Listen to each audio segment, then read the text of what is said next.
Good day everyone! Today ang video natin, quick tips para sa stunning mobile illustrations gamit ang CapCut. Open na natin ang ating CapCut app and dito, tap natin yung new project and hanap lang tayo ng picture sa ating gallery na gusto natin gawin digital illustration. Depende rin kung ano yung mapipili yung picture. Minsan, unexpected yung naging result nito kahit hindi maganda yung pagkakakuha natin ng picture. Pag ginamitan natin ng effects, mas maganda. Okay, tap na natin yung add kapag nakapili na tayo. And dito, tap lang natin yung ating picture and itap natin yung ratio dito para makahanap tayo ng tamang size. Depende yan kung saan nyo i-upload. For example, sa YouTube or sa TikTok, magkakaiba ng size yan. And mag-add pa ako ng dalawa para naman tatlo yung aking i-edit ngayon at ipapakita sa inyo. Para mas maunawaan nyo, okay? Add pa ako nitong isa. Tap lang natin yung add button para makapag-add tayo ng another picture or another file. Tap lang ulit natin yung add button and dito makikita nyo itong napili kong picture ay maliit lamang at hindi nakasakto dun sa may size.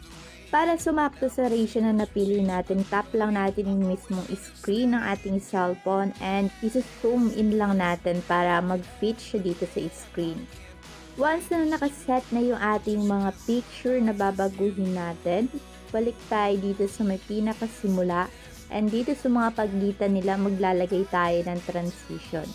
Pagkatapos ng video natin na to, siguradong magugustuhan niyo yung outcome. And dito, kailangan natin ng internet connection or data para makapaglagay tayo ng transition. And dito nga, lalabas na yung mga transition na available.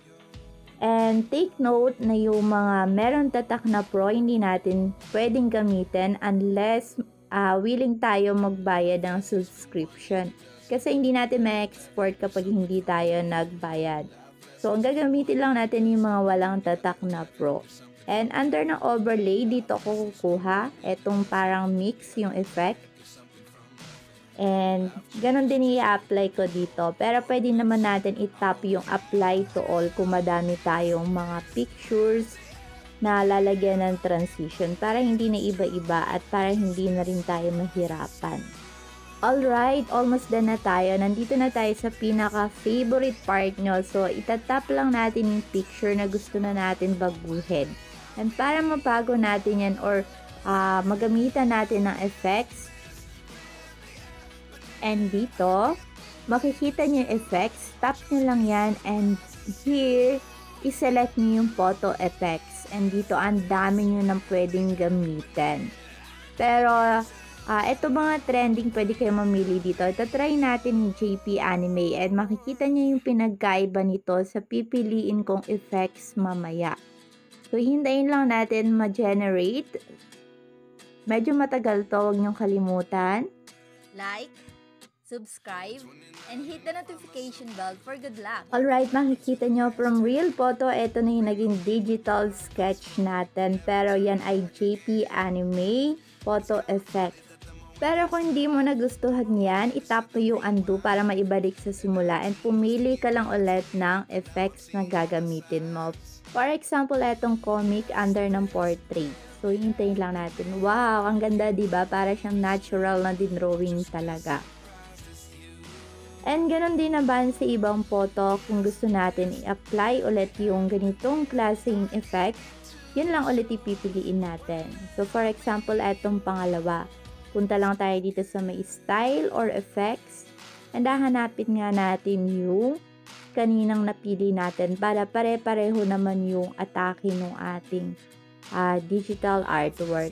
Diba? Ang ganda. Ganon lang din sa may pangatlo or pwede naman kayo, nakadepende yan sa inyo kung gusto nyong gamitan ng iba pang effect. And comment kayo sa may comment section kung ano ba yung paborito nyong ginagamit dito.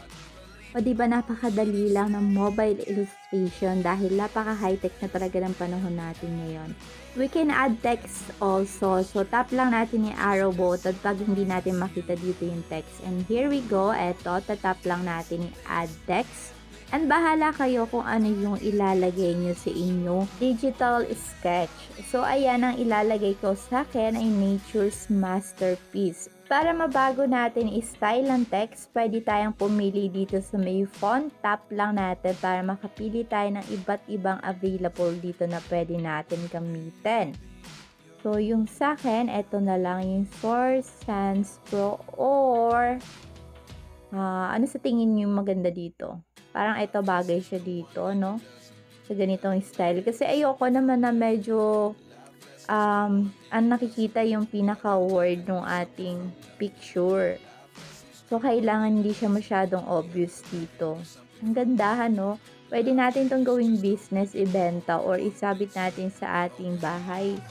Kasi para talaga siyang piningking. Super ganda tingnan. And hindi lang naman ito yung effect na available dito. Katulad ng sinabi ko sa inyo kanina, pwede kayong mamili. Depende yan kung ano yung magugustuhan nyo.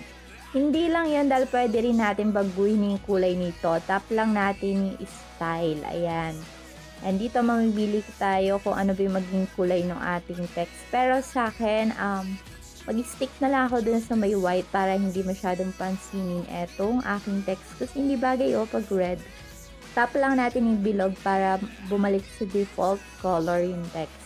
And tap na natin yung bold italic kung gusto natin naka-underline yung ating text dito. And pwede natin iusog yung ating text kahit saan pa natin ilagay. Basta itatap nyo lang sa mismong screen and hihilahin nyo. And para ma-play natin, tingnan natin dito, i-zoom lang natin. Ito makikita nyo yan. Ito lang yung play button and pwede nyo din i-screenshot tapos cut nyo na lang para naman maging picture. Kasi ito ang gagawin ko mamaya, gagawin natin siyang video.